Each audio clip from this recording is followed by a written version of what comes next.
who is founder of Highr, a teacher development organization. And Pallavi is also an experienced teacher herself. And I have the good fortune actually of having met a couple of her students who are big fans of hers. So with that, uh, let me suggest, Pallavi,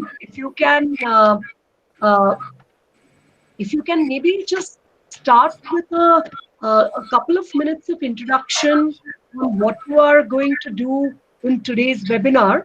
And I will also then add a small introduction on how that links with what we are doing at CENTA as a whole, and then hand it over to you for the actual session.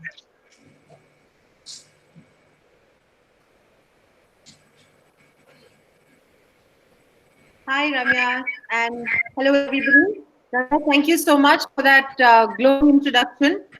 I'm very happy to have met Ramya and have had the fortune of having my students here as well.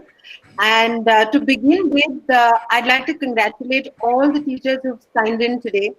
And I'd like to give all of you a huge, huge virtual round of applause for actually investing all the extra time and energy that is needed at this hour to jump head on, head first into teaching online.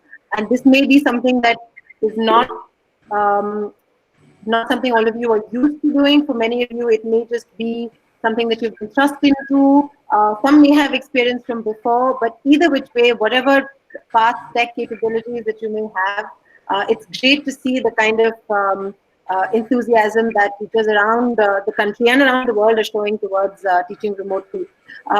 So today, what we're going to try and do is give you a blueprint of sorts of how you should plan your lesson online, what that entails, how you should go about structuring it, and also give you a bit of an overview, a sort of showcase into what are some tech tools that are available while you are planning different parts of your online lesson. Ramya, would you like to chip in? Sure. So to link this back to what we are trying to do more broadly as CENTA, many of you on the call might be aware of CENTA standards. Okay, Devapama Sen is saying she's not being able to hear. Can others hear me? Pallavi? Yes. Yeah, I can hear you, Ramya. Okay, so maybe Devapama, you may have to check the microphone, check the speaker at your end. But yeah, so many of you on the call may be aware of the framework called CENTA Standards, which is a competency framework for teachers. And in particular, there is a part of that which is on content development and planning. Now, when we talk about content development and planning, it involves setting the learning objective for your class. So deciding what you want to achieve by the end of the class, figuring out the pedagogical methods and resources that you will be using for achieving that, and planning the actual class itself. So if you're going to take an hour of class, then what would that 1 hour look like? So planning the actual class itself. So these are the three broad aspects which are covered under what we call content development and planning. And content development and planning is of course critical whether you are doing a physical class or an online class, whether you're doing a one-to-one class or you're doing a group class. But naturally, certain things change between the physical environment and the online environment because certain resources become less usable or more usable. Certain things cannot be done in the online world, like walking around your class and seeing how your children are doing. But there are online equivalents for doing some of that. So today, Pallavi is going to cover the whole aspect of lesson planning in an online environment. And I'm guessing, Pallavi, that as we go along, you will also contrast it a little bit to what is different from the physical environment versus just best practices and lesson planning itself. So I guess you'll be doing, sorry. Yeah. So I guess you'll be doing a little bit of that contrasting as we go along. And with that, let me, hand over to Pallavi. The last thing I want to say before handing over is that uh, we have something called CENTA Teaching Quotient, which is this test for benchmarking your competencies as a teacher. And we have now launched a version of that test called CENTA Teaching Quotient for online teaching, which is specifically benchmarking your competencies in the context of teaching online. And whenever any of you who are interested in online teaching are interested in this kind of testing, you can also check that out, on our website or the My Center app. So with that, let me just hand over to Pallavi, and Pallavi, you should decide how you want questions to be asked and so on. So we'll completely leave it to you. Sure thing. All right. So teachers, before we get started, just a few protocols that I wanted to establish. Most of you are, I'll be sharing my screen, which all of you will be able to see. Since your mics are muted, if at any point in time, any of you have any questions, please feel free to enter them in the chat box. We'll keep recording these questions and keep coming back to them. I'm also going to pace the lesson out in such a manner that I will give you all an opportunity to I'll call out once I'm done with a particular section, and I'll give you all an opportunity to ask particular questions for that section itself. And of course,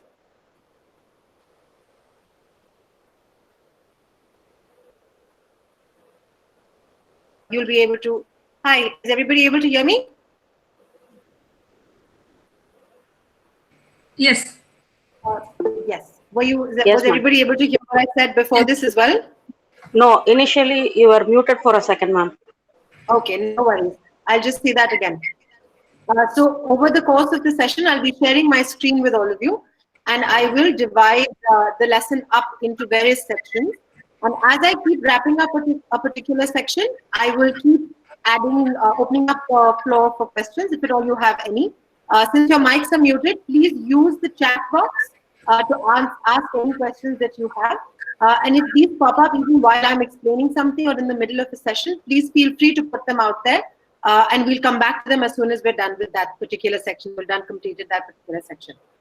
So how I'm going to start today's lesson, let me just, I'm going to start sharing my screen, and if there's anybody who's unable to see the screen, please put that up on the chat.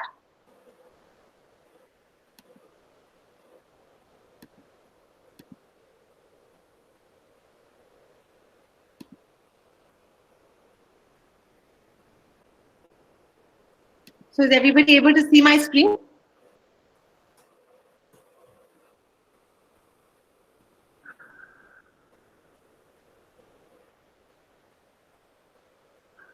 Great. Okay. So how we're going to plan today's session is that there are going to be 4 sections to this entire session today. And we're primarily going to focus on planning an online lesson. And we're going to understand how to use the instructional models that you would usually use to plan a regular classroom in your brick and mortar settings. How can you take an instructional model like that to an online class, right? And we're also going to try and focus on the tools that you have. Now, like Ramya was saying a little while back, you might not be able to roam around in your class and check what every student is doing, but we do have online equivalents of that. And so for every aspect of your instructional coaching or instructional teaching, what corresponding tool works best? So those kinds of suggestions also we'll be covering here.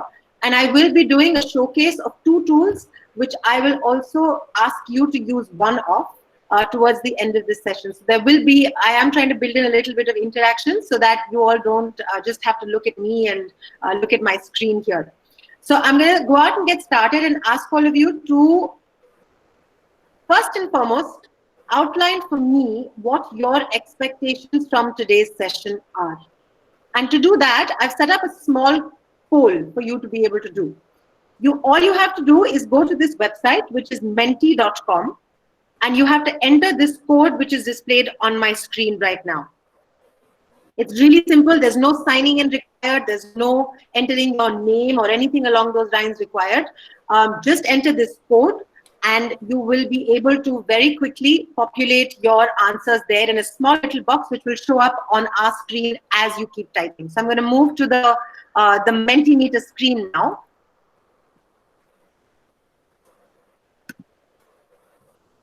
This is how you're supposed to do it. Just enter menti.com, enter this code, and all you have to do is, so somebody's already written their first answer. What are your expectations from today's session? They'd like it to be informative. All right. We're waiting for others to chip in and put in their answers. If anybody is having trouble with accessing Mentimeter or accessing this poll, please put that down in the comment section. How to plan, all right, okay. Engaging.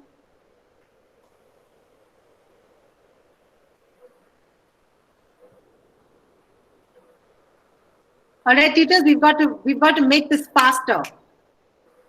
You have to think on your feet very quickly and put these answers in there. Reach out to app sector and engaging.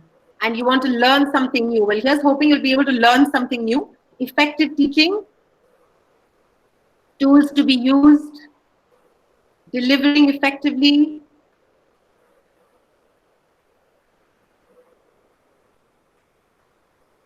All right, there's about 30 of you here and only 10 responses so far.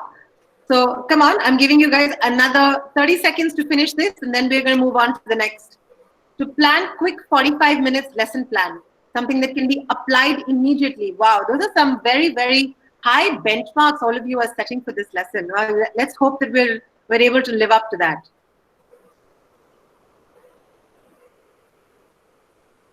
To learn something new, how to plan online, virtual learning, informative.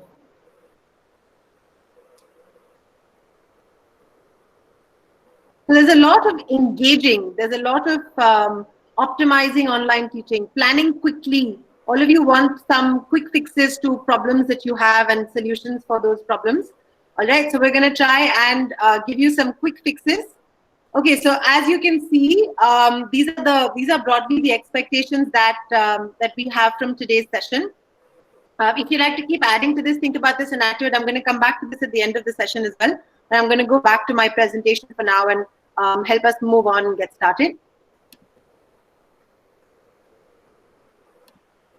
Okay, so the first thing that I'd like to introduce all of you to, which is typically in your everyday regular classrooms, this is a choice that you have there as well. One of the choices of your mode of engagement with your students has unfortunately, given the current pandemic, been taken off the table. So your mode of online lessons is now, it largely remains not having to go to a classroom and offer some kind of blended teaching, but you're only and only going to be teaching online. So what are the different modes that you have available, and which of these modes should you choose to engage?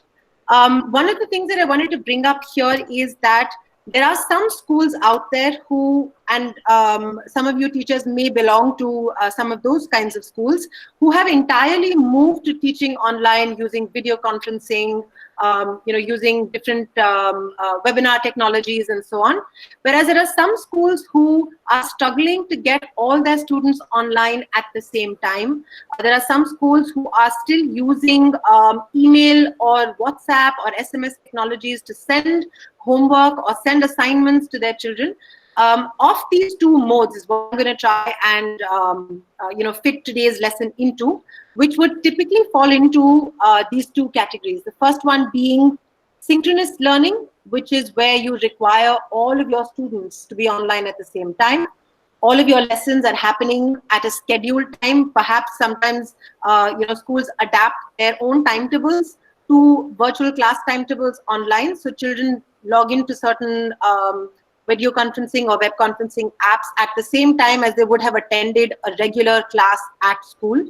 Activities and teaching happen in real time, so a teacher is available as just like we are doing one right now, where I will be assigning activities to my kids. They'll be listening to me explain a particular concept or a new learning.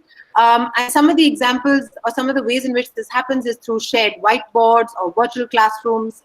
The other model for this is asynchronous learning, where students learn at their own pace. And even while the student is offline, they can still be learning. They don't have to be present online right now in real time or live. Teachers will share their materials, take their tasks and tests, to the student, either through email or an SMS system, or perhaps even the school ERP. Students are then asked to complete that task or that assignment or that homework, or finish watching whatever it is that the teacher has assigned or writing by a given deadline. Some ways of doing this, of course, are video-based tasks and responses, discussion groups, or message boards. These are some ways in which asynchronous learning happens. What we're going to try and focus on today is, even for those of you who are not doing synchronous learning, which is where you are not doing any kind of video conferencing, you can still make use of some of the asynchronous learning techniques that we're going to talk about today.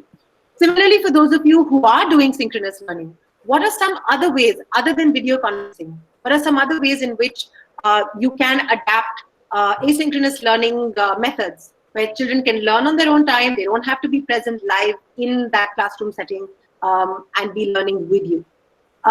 Any questions so far? Are we clear on what we've spoken about up until now? If there are any questions, please just put them into the chat box. I'll wait for a little while for your questions to appear here.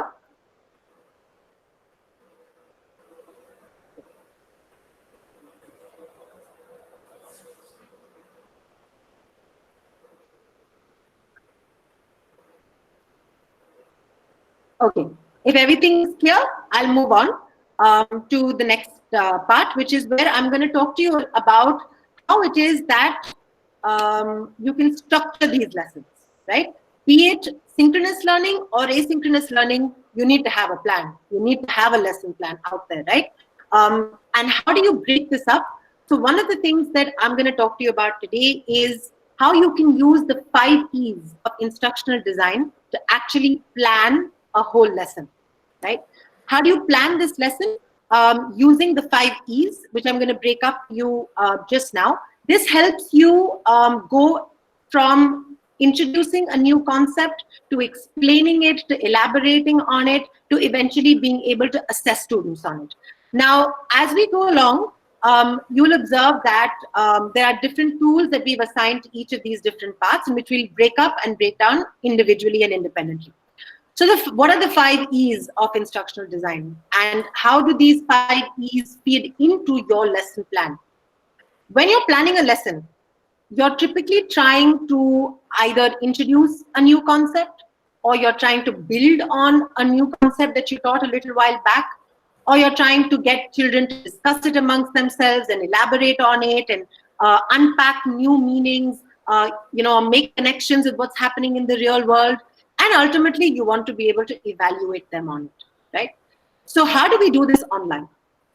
So the first thing that comes into the 5 E's of instructional design is engaging students.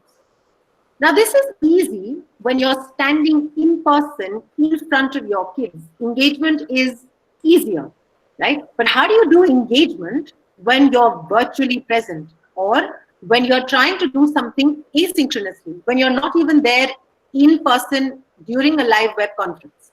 How do you engage your kids? So this engagement involves mapping any kind of prior knowledge, establishing some kind of a context to this learning. What are you going to learn? What is this about? And what is the relevance of this? Why are we even studying this, right? Then you move on to the next E. I'll come back to each of these individually, so don't worry. This is just a brief overview of what each of the E's are for. The next E is exploring. You introduce a new concept, or a new process, or a new procedure, or a new skill. For example, in science, you might like to introduce photosynthesis. How does photosynthesis take place, right? So you begin that, the introduction of that new content, right? Then you move on to explaining it. what are the intricacies, what is it that what is it that photosynthesis, how is it that photosynthesis takes place, why photosynthesis is important for a plant, all of those different aspects of that particular concept could be, you can begin explaining those, and you'll provide guidance, you'll break it down for the kids, you'll give them some examples, right? So all of those things come here. Elaboration is where the application part comes. How do kids apply something that they've just learned? How do they build on this new learning? How do they connect it with something that they knew before, right? So if taking the same example of photosynthesis, you might want to once you've done explaining photosynthesis, you might want to talk about how it's important for a sunflower, for example, to be able to get enough sunlight, and what happens to a sunflower when it doesn't get enough sunlight. Right, and the fact that sunflowers actually turn towards sunlight, and use those kinds of small real-world connections. Then you want to come down to evaluate the student. How much has the student learned against the expectations of that grade or that particular concept or that particular unit? Right? This is typically how you would design a particular lesson. Now, of course, all lessons don't include all the 5 E's. Any teacher here will be able to tell you that they can't engage the kid in one lesson as well as go all the way up to explaining, elaborating, and evaluating, right? So we do want to break this down further into smaller parts. And what I'm going to try and do today is that I'm going to tell you how you can actually build each of these 5 E's into a particular lesson. And what are those tech tools that are available to you to be able to build them into that lesson. Any questions so far before I move on to the first of the 5 E's?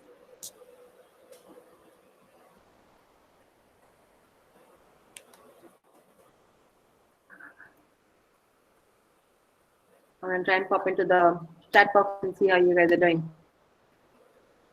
No? So we're all clear so far? Everybody's doing good? Can I repeat the 5 E's? Yes, the 5 E's will be repeated, no problem. They're right here on the screen for you to be able to see. Let me just bring my screen back. So the 5 E's are engaging the student, exploring the new content or the new concept, explaining this new content or new concept, elaborating on this new learning, and evaluating the new learning. So those are your 5 E's, and I'm going to go over each of the 5 E's individually as, going forward, right? Any more questions? Anything else that that you needed me to go over or break down? I will be taking each of these up individually. All right, so let me start with engage. What do I mean when I ask, when I want to be able to engage a kid? This is me trying to build a context for this new concept that I want to introduce to you, to the student, right? For example, if taking the same photosynthesis example, you might want to get kids to wonder, how do plants make their own food? Right? Or what do plants eat even if this is a lower grade, right? Depending on how complex a grade level you're dealing with, right? And what are they curious about here, right? Also try and understand or access any kind of prior information that they might have. You might have some very clever cookies in your class who might know what photosynthesis already is, right? And they might be able to make those connections. For example, let's say you want to start a book, or if you're a literature teacher and you want to start a book that is talking about the Jewish genocide, right? You might want to talk to them to set the context around the Second World War. What happened in the Second World War? Does anybody know what happened there, right? Or you might want to start giving them, making them watch a video, or you might want to read out the diary of Anne Frank as an excerpt, right? To get them initiated with that new concept and get them engaged with that particular, the broad context of that particular book that you want to introduce them to. Now, these are things that you may have done when you were in class. How do you do this when you're online? So one of the things that you can do is what I did with all of you a little while back, which is to use this tool called Mentimeter. You post a question around any of these things, So let's say you want to post a question on what do plants eat. You can post this question on Mentimeter and you can ask them to answer at any point in time. Mentimeter can be used during a live session like we used it just now. It can also be sent as a link to the students to fill up on their own, and you can always share what everybody else shared with them as a screenshot, or send them the link to all the answers as well. Google Classroom, for those of you who are familiar with Google Classroom, also has a very nice feature similar to Mentimeter, where you can post a question and the children right then and there can see what other children have responded, and they can actually respond to the responses or comment on them, or share their appreciation for those comments and things like that. Another very nice tool for engagement is this tool called Padlet, which is actually one of the showcase tools that we're going to focus on today. And I will come back to it when I'll come to that in a little while. Imagine Padlet to be a virtual pin-up board, or a virtual board where you can come and stick a message. So for those of you who have seen a notice board, which is almost everybody here, think of it like a virtual notice board where you can come and pin up your ideas or your thoughts or your questions. So Padlet is another great way in which you can engage kids. You can use all of these three tools to start an online lesson, to engage your children for a new concept. You can also send these out as engagement questions or as engagement methods before you introduce them to a new concept, even remotely. They don't need to be here with you in a live class to be able to use any of this. So these are some tools that you can use to engage children. Any questions on engagement so far?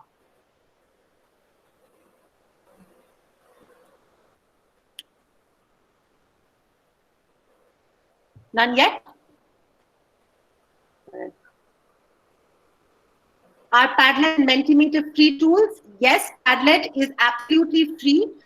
You have a limit of the number of classes you can add to Padlet. And there are up to 4 free classes that you can add to Padlet. So a Padlet is like a wall. You might think of it like a Facebook wall of sorts. You can have 4 walls within your Padlet account for free. You can keep removing these as you go along. I've been using Padlet for free all of these very many years, and I've never had any problems with using Padlet, because once I'm done with a particular engagement activity, I can always delete it. It doesn't need to stay there forever. A screenshot of the Padlet will work just well for later as well. Engaging small grades online, very, very useful, very important question. Padlet is something which is very easy to use even for children, even for younger grades. This is a very easy to use tool. Again, like I'll show you just now, they don't need to do any kind of elaborate activity. Very simple forms of typing can be used to engage even the youngest of kids, so kids who have any access to technology. They can use Padlet to do that.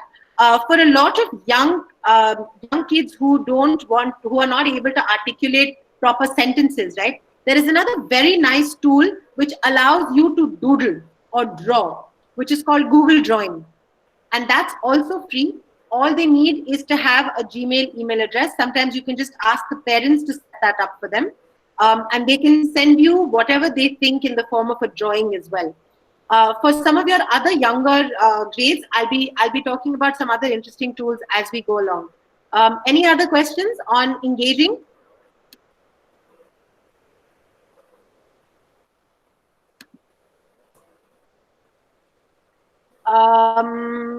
What age group are we catering to for all of these tools? All these tools can be used across age groups. Is Google Classroom free? Yes, most certainly is. Google Classroom is absolutely free. Google Classroom is available both as an app as well as a web tool. So you can use Google Classroom on your computers as well as on your phone. The only prerequisite is that you have to have a Google email address, so a Gmail email address. That is it, which is also free to set up. Do we need to create an account on Mentimeter to post questions? You can sign in using any existing email address. But just like you did just now, when I created a Mentimeter poll, you didn't need to sign in. You just needed that code. So you don't, when you're giving it to your kids, they don't need any kind of signing up to do. They just need that code and they can access the poll just like all of you did just now. How to use Mentimeter? If you go to the Mentimeter website, it's a very simple tool to use. All it does is it asks you to create a question, and it asks you what form will you want to see your answers in. Do you want to see a word cloud? Do you want to see a list of your answers? Do you want to see them grouped by answers? Right? And they also give you an option not just to have answers, but to also have polls. So yes and no polls, polls in terms of multiple choice questions. So those are things that you can include over there. Once you go onto the Mentimeter website, it's a website, it's not an app. You go in there, it's a very easy to use platform. Would you like me to show you how to use Mentimeter?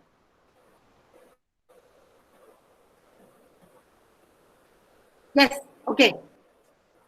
I will make a note of that, and I will come back to it towards the end of the session when we have some time, when I'm going to show you the, when I do the tech showcase, when I do the tool showcase, I will show you how to use Mentimeter as well. It's very simple. Mentimeter is one of the easiest things to use. It's literally just put in a question, choose the kind of poll you want, and publish it. That's it. So I'll come to that in just towards the end of the lesson. So on Google Classroom for engagement, Google question. Yes, you will most certainly get a copy of this PPT. Don't worry about that. So Google Classroom, Sunita ma'am, you can use Google question on Google Classroom as the easiest source of engagement. Now let me move on to the next E, which is to explore. So this is where you start introducing the new concept or the new content that you are getting your children to, that you're introducing them to, right? Now, this is something that you would normally, in class, how would you get children to explore something like this, right? You might ask them to watch a video, you might show them a video in class, you might ask them to do some research on their own online and come back to you with some questions, right? So taking the examples that I was using earlier, if I was wanting the children to read up about the Second World War, or if I was wanting them to read up about photosynthesis, for example, I might show them a video on how photosynthesis happens in a plant, or how is it that the World War happened, or what happened before the World War or during the World War, right? These can either be things that I would do usually in the classroom myself, assign kids some 15 minutes, do your research, come back and we'll discuss, or we'll watch a video together in class. Now you can do all of that online as well, right? You can assign children a topic to do a Google search on. Along with that, you can give them a YouTube video to show what related to that particular concept.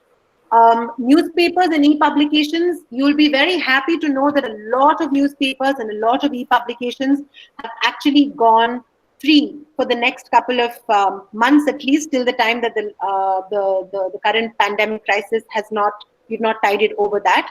I'll be happy to share with all of you by the end of this session a list of a lot of free e-publications and e-newspapers that are available specifically for children. These include both, your everyday news publications, as well as some magazines, as well as some interesting general knowledge type publications as well. So I'll share that with all of you as well. Another very nice tool that I'd like to introduce all of you to here, we talked about Google Classroom earlier, the question, is Seesaw.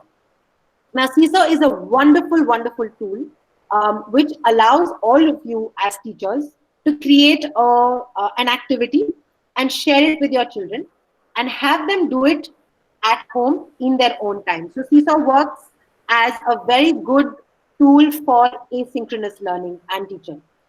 The best part about Seesaw is that it allows children 3 options in which they can share with you what they have researched or what they have found or what they have learned. These 3 options are a video, a text write-up, which can also include a link to something else that they have found. And the third one is a drawing. So Seesaw also works beautifully for primary school kids who you can't have write something or write long elaborate research questions, or for people who are, for your primary school. I'm sorry, can that mic please be turned off? There's a lot of background noise. Thank you. So Seesaw allows you to do that. And it's a great tool, particularly for primary school kids. So for all of those teachers who are asking me, how should I engage primary school kids? Seesaw is a wonderful way to do that. You can upload a video. You can upload a video of yourself. You can upload a video from YouTube or from anywhere else on the internet. You can create a task, a written task. You can send it to your kids. They can respond via video. They'll record a video of themselves and they'll post it there for you to be able to see. The best feature on Seesaw is it allows you to share student learning with other students as well as their parents.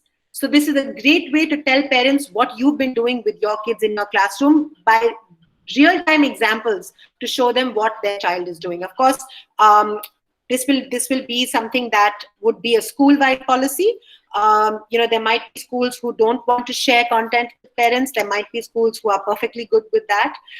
You can also create individual links to send to parents for individual students if there are any privacy concerns at your school.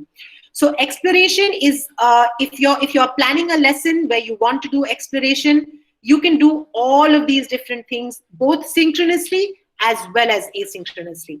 If you want to get your kids to do research individually at their own time, these are some great tools that you can use to get them to learn, understand a new topic, come back with what they've researched in the next lesson, perhaps as a live conference, or by way of sharing what they've done on platforms like Seesaw. Any questions on exploring? Don't worry, there are more tools and other things coming up for elaboration as well. Any questions on exploring?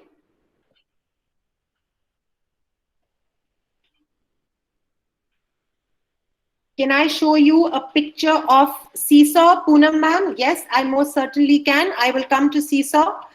Is Seesaw an app? Seesaw is available in the form of an app as well as a website, and it is free to use. Okay, so no more questions on Seesaw. I will definitely show you a walkthrough of Seesaw once I'm done with these sessions. Okay, so if we can go, is Seesaw similar to or better than Flipgrid?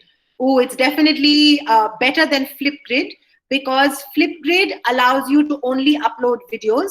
Seesaw allows you to do drawings and written texts as well. And there are some other very amazing features that Seesaw has, which I will come to when I do the walkthrough, which are over and above Flipgrid. Okay, so moving on from, are these apps available in Android and iOS version? Yes, most certainly are. Flipgrid also is available both. Flipgrid is a web tool, sorry. Seesaw is available both for Android as well as iOS. Okay, let me now move to the next E if there are no more questions on this one. So the next E is to explain. This is where you start getting into the thick of things with your new concept or your new content, right? And how do you do this?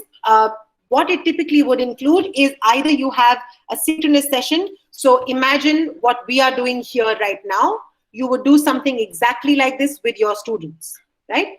Alternatively, you can record videos like this and you can send it to your children, right? So how do we do that? Now, the tools that you can use for that is you can use Google Hangouts, just like we are doing right now, or you can use another video conferencing app called Zoom, and the chat feature to ask questions and engage the group, just exactly like how we are doing just now. You keep exploring, keep engaging the kids, and they keep asking you questions as you go along the new concept that you want to teach.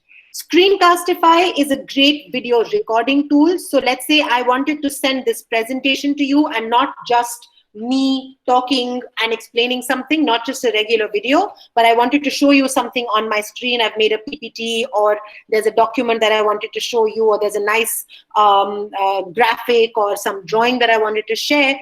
I can use this tool called Screencastify, which actually helps me record my screen As I'm speaking, it will record what's on my screen, and it will also record my audio. So let's say I've drawn a diagram of how photosynthesis happens, and I want to show the kids that diagram. I can show it on my screen, record my screen, and also alongside that, record myself explaining how that diagram works. Another very cool thing you guys can do is if you want to scaffold your instructions, right? Which is you want to break down your instructions into, or your concepts into smaller parts.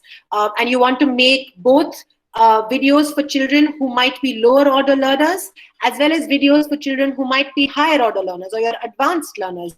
You can create 2 types of videos and put them up on your YouTube channel for advanced learners as well as for your beginners or intermediate learners. And you can create these playlists. So for photosynthesis, you can have a complete playlist that has 6 videos or 5 videos or 4 videos that you've made, which explain to your children how photosynthesis happens, right? Flipgrid, Weave, and Edpuzzle are 2 other very, very nice tools. Flipgrid is something that I will be showing you guys how to use by the end of this lesson.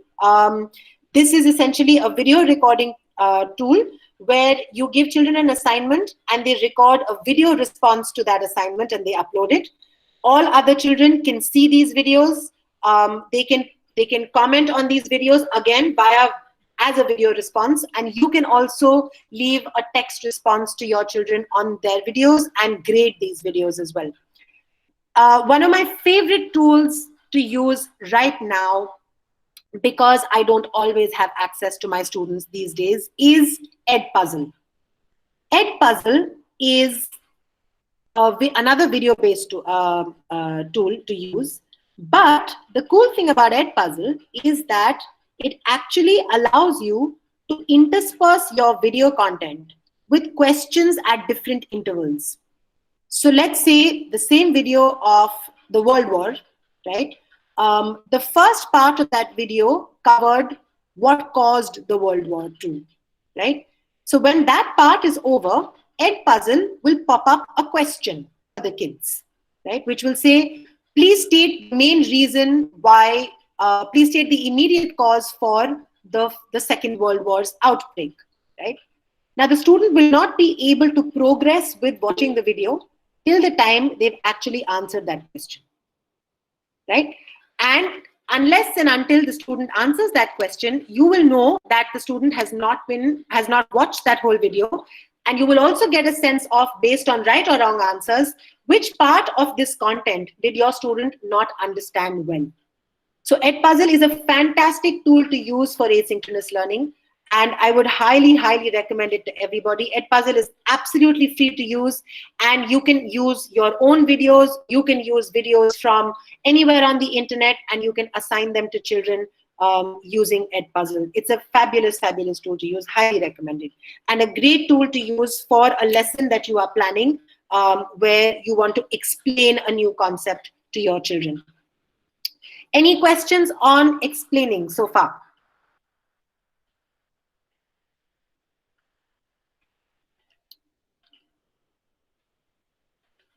Will I show Edpuzzle too? Ma'am, I will try my level best to show as many tools as we can. The tool that you wanted, Flipgrid, that's how it's spelled.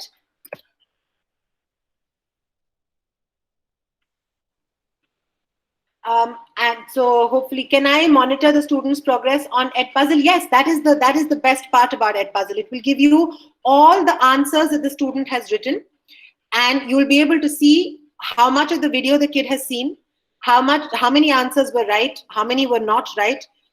If you had to suggest just 2 to 3 tools that are most powerful for lesson planning, what are your top 3 recommendations? My top 3 recommendations would be Edpuzzle right there on top, Seesaw, and Flipgrid. These are the 3 tools that I use a lot. But of course, like I said, it depends on what part of your lesson you are looking for a tool for. You will obviously not use Flipgrid to engage your children because that's a very complex task for something as small as engagement. Should the students open an account with Edpuzzle? Yes, please, you will be able to send them a link. They'll be able to join that particular Edpuzzle activity. They can use their existing email addresses and sign in to Edpuzzle. If you have a school email domain, the easiest thing to do is to link Edpuzzle with your school email domain. It allows you to do that as well. I hope Screencastify is screen sharing. So is it safe for us to use, meaning secure? What do you mean by meaning secure? Are you planning on giving out any classified information on your screen? It'll only record the parts that you want to see, that you want your kids to see. So you can choose which part of your screen you want Screencastify to record. Are all three tools suitable for all age groups? Yes, most certainly. It depends on what activity you're giving to them. And like I said, with all of the, if there are any privacy issues that your school has, you can always set the video content to only and only be visible to you as the educator and nobody else. You don't need to share it with the students, you don't need to share it with the parents. These are options that are available to you. You can most certainly turn these options off. And they are most certainly suitable for all age groups because most of them are video recording.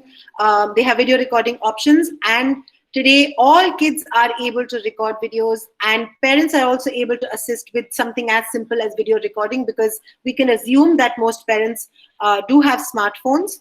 If your school does have any specific needs with regards to parents or students who don't have any access to technology, please feel free to contact me later.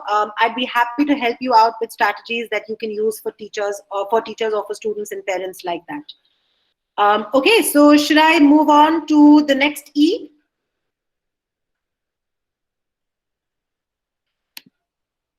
All right, the next E is elaboration. And this elaboration is the most fun part of the learning because this is where you are able to get your kids to talk to one another, right? This is where you're able to get them to make connections.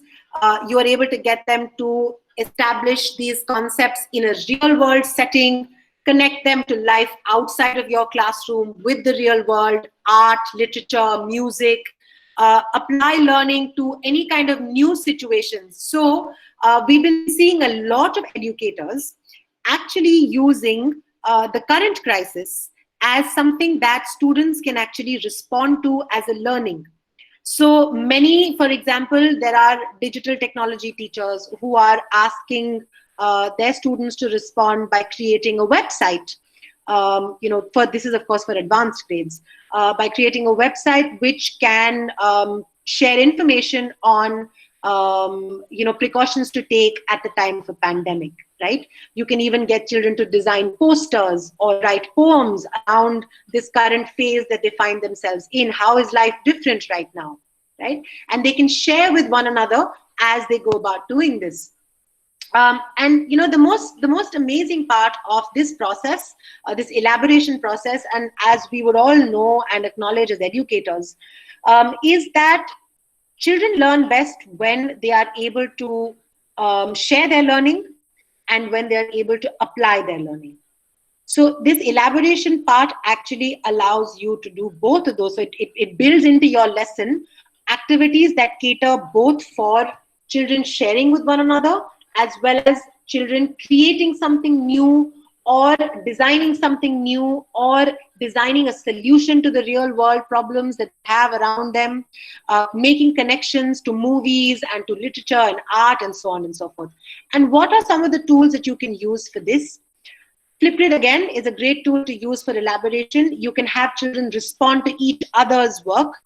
One great tool for collaborative learning is all of your shared Google Docs and Google Drive and Google Slides and Google Sheets. If you ask children to collaboratively create presentations, you ask them to collaboratively write a letter to the Prime Minister as an appeal for containing the current crisis, solutions that they might have for English teachers, for example. Math teachers at advanced grades can look at solutions in terms of trying to figure out permutations and combinations that can be applied to figure out whether or not we will actually have more cases of the pandemic, or whether the cases will start to drop, or comparisons. Percentage is a great thing, again, that you can use in today's real life situations to understand how many percent of people are starting a new hobby in the time of this crisis. So lots of great tasks that you can actually connect to the real world. It would be really, something that you might all want to consider at a time when children are feeling very disconnected from their usual life, from their usual sense of community, from their sense of belonging. Elaboration and using elaboration time during your lessons to build on something real world is a great way to actually bring them back into the fold of saying, you can still reach out to your friends, you can still connect with them, you can still work with them. And it's a great sense of comfort for children at this time, when the world as they knew or as they have known has completely come to a standstill. So collaboration at this point in time is a great thing to also do as an educator, to bring in a source of happiness or some joy and spread some sunshine with your children. So Flipgrid, again, like I said, collaborative documents. Quizzes are something you can use at this time to check for understanding. How much have your children understood of this elaboration process? And a great thing to do, actually, is to get children to design quizzes for them, for their own classes, and get them to actually run these quizzes with their other kids. So if you assign a set of students to design a quiz together, you can actually share it with your other students and get them to attempt that quiz. Quizzes is another free tool, very good quiz app. So is Kahoot, so is Quizlet. All these three also allow students to build their own quizzes and share with the rest of their classes. Kahoot is very fun because it's also very competitive. You can get children to play Kahoot in teams as well. And that's a very fun part of Kahoot. Again, a free to use web app. Kahoot is available on the web, and easily shareable links for Kahoot can be given to your students. They can all sign up, and you can play this in real time for a live class, and also set up a quiz for children to be able to do asynchronously as and when they're able to do it. Any questions on elaboration?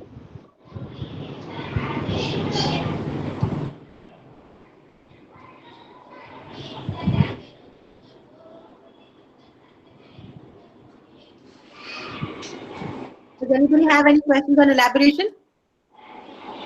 Okay. All right. So I will move on to the last of the E's, which is something that comes naturally to all of us as teachers, which is evaluation. Some of us don't like doing it. Some of us love doing it. But how do we do it at the time of this pandemic, when we're not really able to test children physically in our classrooms? This is something that, just a word of caution, your school may have, or your state may have actually implemented a policy of not testing or not conducting examinations or promoting children straight away to the next grade. This is something that you might have an independent school policy on as well. What I'm proposing right now are simply tips and tools on how you can actually implement, on how you can actually evaluate students. Of course, this will depend on what your school and your state or your district's policy is on evaluating children at this point in time. So to evaluate, you've got all kinds of formative assessments, you've got quizzes like we just talked about, video reflections, tools that you can use. Khan Academy is a great tool to use for math and science. I really wish Khan Academy was available to us non-math and science teachers as well, for social sciences and for English. But for math and science teachers, those of you who are unfamiliar with Khan Academy, they have some great tutorials on YouTube. Very easy to use tutorials for teachers to actually start using Khan Academy. You should watch them if you're not familiar with Khan Academy, where you'll be able to learn how to use Khan Academy fairly quickly by watching their, on their YouTube channel, they've got training videos for teachers on how they should set up Khan Academy. Again, Seesaw Flipgrid, you can set up tasks for children, you can grade the children on these tasks. Google Classroom, for those of you who are using Google Classroom, it's a great place to be able to assess children. These are assignments that you can give to children to do at home in their own time, in their own pace. Now, one question that one gets asked very frequently is, how do I make sure the kid isn't getting help on this assignment, right? Of course, that is possible to see if you are doing a live classroom. A live classroom allows you to get the children to do the assignment in front of you, and then take a picture of what they've written and scan it and send it to you. This makes sure that children are not they're not getting extra help on their assignments. However, if this is a longer project, if this is a project that you want children to do after conducting some research or after reading up or watching a video or whatever, you can try and build that into a video task, as opposed to making it a type or a documented task, because it then becomes easy for you to see how well the child is being able to explain something. As educators, we're able to get a sense of whether a child is reading from a script or not. So you can clearly lay out these expectations for your children, that you don't want them to be reading from a script, you don't want them to be reading from a computer screen, you'd like them to go out into the garden and record this video and send it to you. So these are some ways in which you can get children to record what they've learned and send it across to you. There are other apps and tools that you can use if you want to be able to check for plagiarism. Those, of course, will apply more to your senior grades. But some of those plagiarism detectors are paid apps. Again, like I said, this might come down to your school's policy. At this point in time, because assignments are not, if they're not graded, chances are children will try and do the best that they can, and these are great times really to be testing children. To be honest, if I had to do away with exams and say the children could just show me what they've done, what they've learned, without really being bothered about how much they score on this, you won't get a better opportunity to test out how children respond to assignments like that than the one you have right now. One of my favorite tasks is digital exit tickets. So you've done a class online. You want to make sure your students understood everything that you taught today. All of these apps allow you to post out digital exit tickets, including an app like Padlet, which I am going to be doing with all of you very quickly, right as soon as we're done with this. Unless you have any more questions, I'm going to switch immediately to talking to you guys about Padlet and taking you over how to use Padlet. Any questions on evaluation?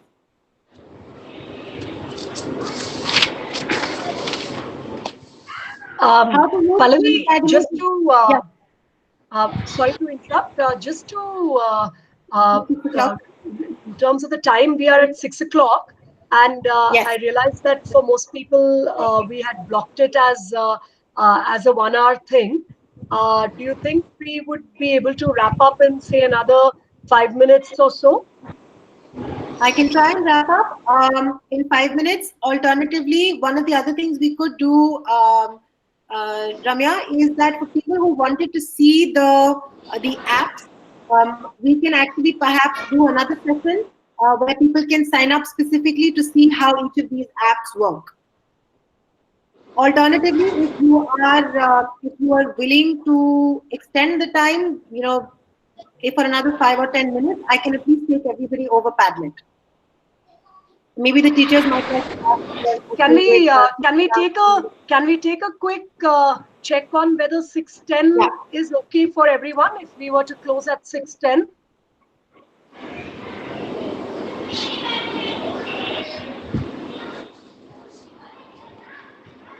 Think 20. Yeah, so I think by and large we are okay with 10 minutes. We'll do that. Okay.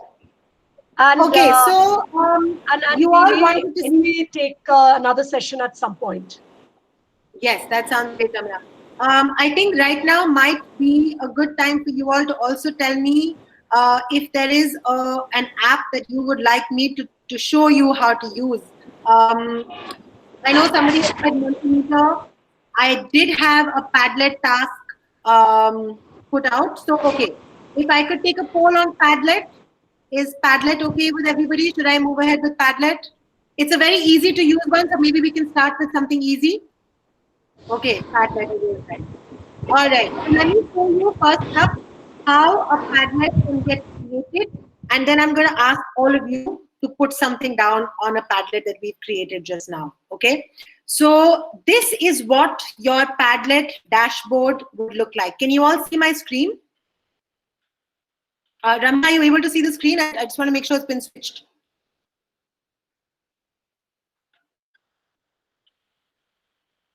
Yes?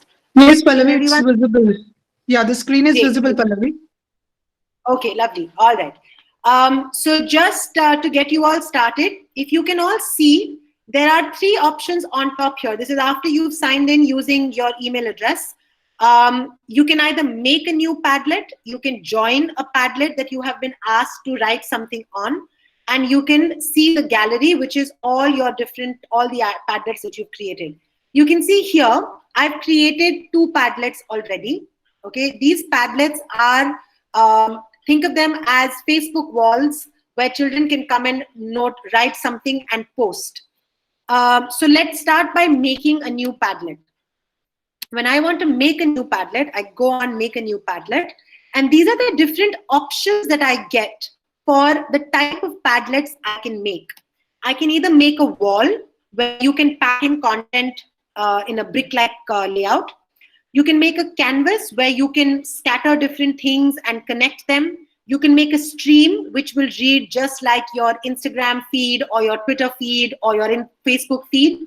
You can have a grid where you arrange different content in rows and boxes. You can have a shelf. You can have a back channel. You can have a map.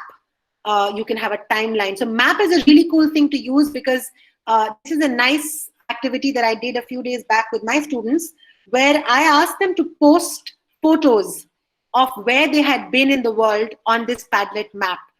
We can't go anywhere right now. We're locked in. So it's a good reminder to see the places we had been to and see the places that others had been to. So children simply posted photographs on this map of the different cities in the world that they had visited, and we were able to all enjoy them as a class together.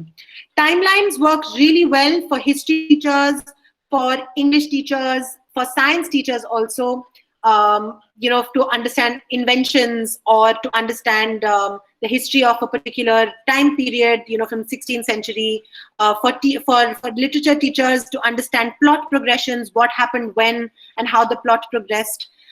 So today, because my task is to ask each of you to post an activity for each of the 5 E's, or at least one of the 5 E's, I'm going to create a shelf. Okay, where I'm going to create 5 columns for you to post something under. So this is what I've selected. And as you can see, I can start by giving my Padlet a title. So my title would be Activities for 5E Online, right?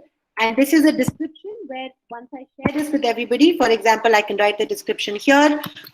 This is where you can share your ideas for different 5E activities, right? Now you can choose to give it an icon, and the address, which is the link that you will share with everyone. This is something that you can even customize. Right? Instead of it being a random number or a random code, you can simply, I can call this, say, webinar activity. So that children are able to recognize it, right? I can change the wallpaper. So there are options to change, to add colors. There are options, I can make it a color. It'll change the color of this, right? I can add a picture. So let's say I wanted to add a picture of a blackboard. This is what a blackboard would look like, right? I can even add something of my own. So I can click here and I can upload a photo from my own computer as a backdrop. I can choose a font. So you can choose any font you like from here. These are some inbuilt fonts. Then some interesting things about, do you want to display the name of the author? Yes, I most certainly want to see which student has written what, which answer. And where do new posts appear? So, the first ones will show up first or the last ones will show up first. You can take that option. This is an important one, which is comments. Do you allow other students to comment on these posts? I typically tend to keep this off for Padlet because Padlet is, otherwise it gets very cluttered. You can choose to not do that. You can also put in reactions like a like or a vote or a star or even a grade if I want to give one.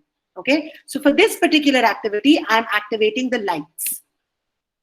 And you can ask for students to, you can moderate this by asking students to get an approval before their post appears here. And you can also filter for bad words and profanity, which I think is a great tool to use for some of our miscreants online, especially right now when you're not there to individually guide them and see. So here we go. Our Padlet is ready. That's all I have to do. Now, anybody can start posting as soon as I share the link of this Padlet with everybody, right? Now, let's say I want to save the 5 columns that I wanted to create. Now, how do I do that? My first column is engage, right? Now I want to add another column. My next column is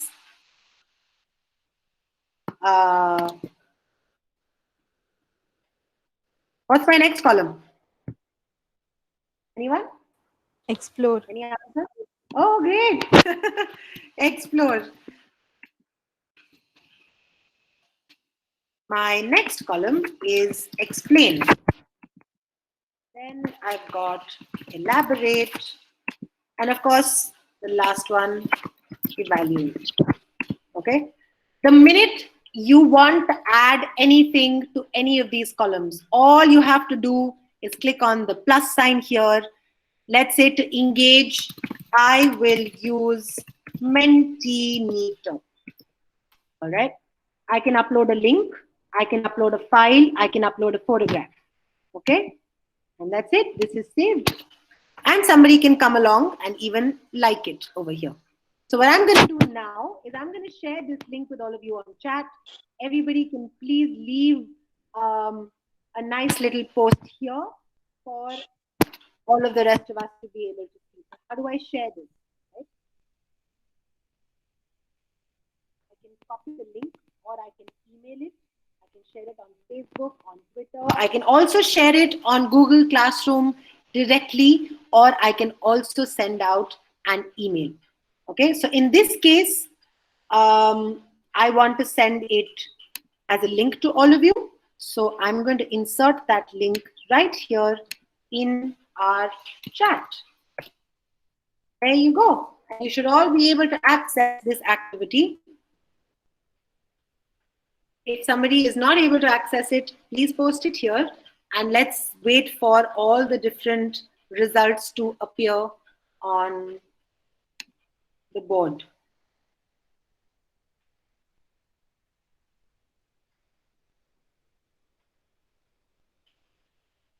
Lovely. Somebody is writing I. Just need to post once.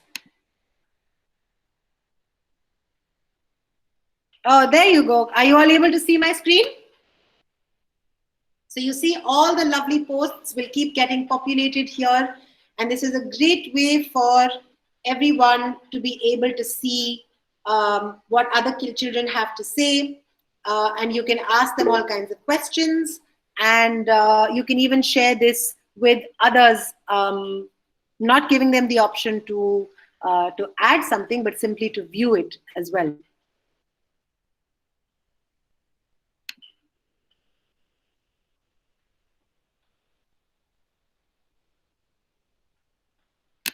More questions. Yes, absolutely. It's excellent that it doesn't require a login. So you see, it's so easy for children to use it, and even for us as educators. It will ask you though for a login if you are posting it to Google Classroom.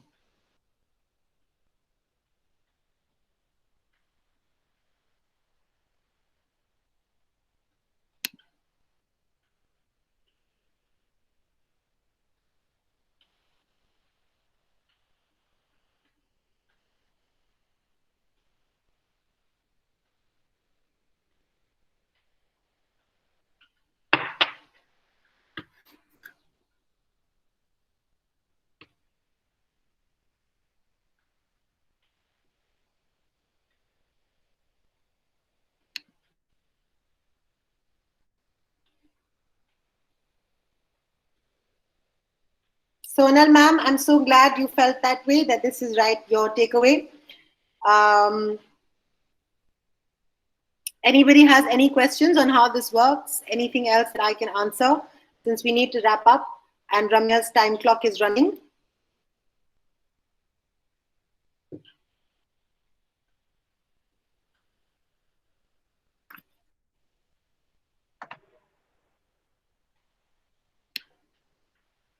You are most welcome. And thank you very much, all of you, for being such a wonderful, engaging audience. And is Compadlet compatible with other apps and tools? You don't need it to be compatible. It works independently. It's got an API integration with Google, so you can post directly from there. We would love to have another session on apps. Yes, we would love to arrange one. We will get back to you very soon on a session for specific apps, for sure. Ramya? Sorry. Yeah, just to add to that, what I have also done, everyone who's been part of the session, is that in the forum section on my CENTA, so my CENTA now has a discussion forum. So in the discussion forum session and a section under technology in education, I have started a new thread on how does lesson planning change in an online environment, and how does it not change. So, or rather, what changes about lesson planning when you are in an online environment, and what doesn't change. And would be wonderful for some of you who have been part of this session to continue the discussion over there, including Pallavi, if you get some time, and all the participants. Would be wonderful to have you continuing your discussion and sharing more experiences as well. Great. And we will make sure to send all of you the PPT. I will do that today. That's not a problem at all. I will send that across. The people at CENTA have already got your email addresses, so we will be sending that across to you. And thank you, all of you. Thank you, Ramya and Priyanka and all the wonderful people at CENTA for facilitating this session. Highr has had a fabulous time being here, and we hope to be in touch, and we hope to see you all very soon. Yeah, thank you very much, Pallavi, for doing this, and thank you everyone for participating. All right. Bye-bye. Bye-bye. Thank you.